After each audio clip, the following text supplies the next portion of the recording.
Watching our dreams deteriorate right before our eyes. All these collapsed dreams, all these households of baby boomers with calloused hands looking at 50% reduced portfolios. What is a mother to do? Well, there's always Walmart, McDonald's, need some help cleaning their tables, and that's, of course, if you're even fortunate enough to get a job there, which you probably won't be able to. According to what I've heard, they've got more applications for jobs, record applications being turned in. Absolutely. It seems that the majority of us are not just destined to move forward. How many thousands and thousands of heads of households are looking at the devastation of their 401k portfolio, as Farron reports, 200.5. It's not easy to forget the glory days of the past as they lose their home and lose their savings. I see eventually Hooverville shacks lining vacant retail lots across the nation, made up of cardboard and bits of trash taken from local garbage. The Federal Reserve on Wednesday sharply downgraded its projections for the country's economic performance this year, predicting the economy will actually shrink and unemployment will rise higher. The bleaker outlook represents the growing toll of the worst housing, credit, and financial crisis since the 1930s. Unemployment now at officially 7.6%, which we all know is much higher. The highest in more than 16 years, will keep climbing and stay elevated for quite some time, the Fed predicted this week. All the stimulus packages will ultimately bring hyperinflation. In a year, 2 years, and does a timeline really matter? This is the middle and poor class. This financial crisis has been predicted for quite some time. Still, when it actually occurs, there is no way you can totally be emotionally prepared. And like a boulder rolling down the hill, it will only continue to grow worse in the foreseeable future. The U.S. government may have to nationalize some banks on a temporary basis to fix the financial system and restore the flow of credit. Alan Greenspan, the former Federal Reserve Chairman, has told the Financial Times. In an interview, Mr. Greenspan, who for decades was regarded as a high priest of laissez-faire capitalism, said nationalization could be the least bad option left for policymakers. Policymakers across the political spectrum appeared to be moving towards accepting some form of bank nationalization. And of course, yesterday we had right out of the White House saying, no, we're not going to nationalize the banks. The markets reacted to that positively for maybe, 20 or 30 minutes before they realized, well, does it really matter if they nationalize them or not? They're still going to collapse. We're going to go to a break and we will come back with some more news here on therealnewsradio.com, WSIC 1400, WDSL 1520.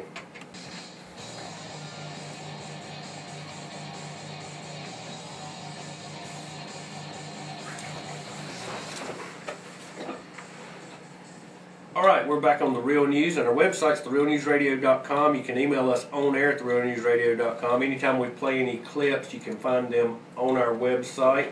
I'm going to turn it back to Brian to lead us into the clip we're going to play today. We're going to play a clip here off of YouTube. This is Rick Santelli from the floor of the Chicago Board of Trade. I believe this was it Thursday? Thursday. And he's being questioned by his fellow CNBC commentators about the government bailout of foreclosures, and this was his incredible response.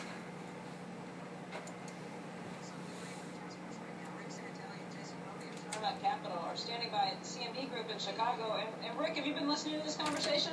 Listening to it, I've been just glued to it because Mr. Ross has nailed it. You know, the government is promoting bad behavior because we certainly don't want to put stimulus forth and give people a whopping $8 or $10 in their check and think that they ought to save it. And in terms of modifications, I'll tell you what, I have an idea. You know, the new administration's big on computers and technology. How about this, President and new administration? Why don't you put up a website to have people vote on the internet as a referendum to see if we really want to subsidize the losers' mortgages, or would. We'd like to at least buy cars and buy houses in foreclosure and give them to people that might have a chance to actually prosper down the road and reward people that could carry the water instead of drink the water. Hey, Rick, it's a novel idea. Hey, Rick, can you... What? They're like putty in your hands. Did you hear No, that? they're not, Joe. They're not like putty in our hands. This is America. How many of you people want to pay for your neighbor's mortgage that has an extra bathroom and can't pay their bills? Raise their hand. How about we all... President Obama, are you listening? How about we all stop paying our mortgage? It's a moral hazard. This is like mob rule here. I'm getting scared. I'm glad I'm Don't get scared, Joe. They're already scaring you. You know, Cuba used to have mansions and a relatively decent economy. They moved from the individual to the collective. Now they're driving 54 Chevys. Maybe the last great car to come out of Detroit. They're driving them on water, too, which is a little strange to watch. There you go. Hey, Rick, how about the notion that Wilbur pointed out you can go down to 2% on the mortgage. You can go down to minus 2%. And still have 40%. And still have 40% not be able to do it. So why are they in the house? Why are we trying to keep them in the house? Mr. Summers is a great economist, but boy, I'd love the answer to that one. Jason, You can keep quiet about it. Jason, you want We're to? thinking of having a Chicago Tea Party in July. All you capitalists that want to show up to Lake Michigan, I'm going to start organizing. What are you jumping in? What are you jumping in this time? I think we're going to be dumping in some derivative securities. What do you think about Mayor that? Daley is marshaling the... And that was Rick Santelli from the floor of the Chicago Board of Trade, and of course he's representing the frustrations of many millions of Americans. We're only going to see that get worse as this economic collapse continues. We're going to see more and more people speaking out like that. And what he said about, do you want to pay other people's home mortgage? I mean, he just hits the nail right on the head. How long is people going to put up with this? March into Absolutely. socialism. People that are responsible, even people that have already paid off their mortgages, being forced to pay for irresponsible. Well, the people that's played by the rules and have done things right and acted with some financial responsibility, being paid to pay off high-priced criminal bankers by our government, forcing us to do this. It's amazing. People's got to rise up. And let's go into some state sovereignty issues. We've got a couple that we want to talk about here, and go ahead and start with the first one, Brian. Texas representatives introduced resolution asserting sovereignty under the 10th Amendment. This is from Infowars.com, Friday, February 20, 2009. Texas has joined the states' right and 10th Amendment movement by introducing House Concurrent Resolution Number 50, filed earlier this week by Republican state representatives Leo Berman, Brandon Crichton, and Brian Hughes. HCR 50 cites Section 4, Article 4 of the Constitution, the 10th Amendment, and the 9th Amendment. The 10th Amendment assures that we, the people of the United States of America, and each sovereign state in the United States now have and always have had rights the federal government may not usurp.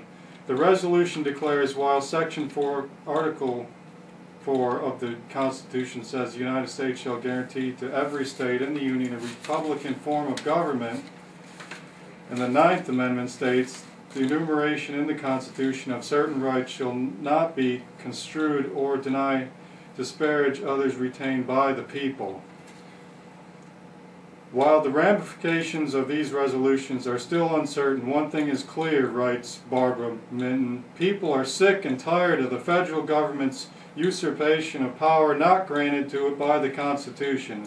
They have had enough of fear-based economic terrorism and underhanded promotion of policies and procedures that bypass public scrutiny and the will of the people. And we're seeing more and more of this. We reported last week, the week before, we've got 21 states so far. We've got another one. Brian reported on Texas. We've got another one. A sovereignty resolution bill introduced into the Minnesota House of Representatives. Marty Surf of the Minnesota House of Representatives has introduced the Minnesota Sovereignty Resolution, HF 997. It was the first read and referred to the State and Local Government Operations Reform, Technology, and Elections Committee on February 19th. It is supported by 16 state representatives. The Minnesota State Legislature webpage provides the following short description of the resolution. Federal government memorialized to halt its practice of imposing mandates upon the states for purpose not enumerated by the Constitution of the United States, and affirming Minnesota's sovereignty under the 10th Amendment to the Constitution of